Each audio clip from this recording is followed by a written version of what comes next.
Sorry guys, we are going to have a video filmed with my phone. Unfortunately, I don't have the camera with me today, but basically what we are doing here, we are bringing down the vehicle in order to be able to replace the damaged tank with the tank that is going to be used on the vehicle for the VTOL process. It's a spherical separate tank, and let's see how this goes.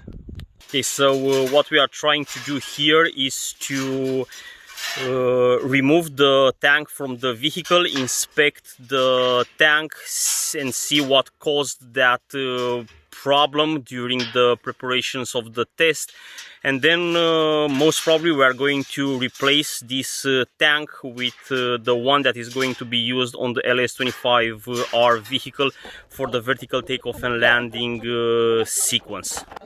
We pulled the tank up, but we are not able to detach it from the engine due to the gasket that we have on the tank's flange between the engine and the tank.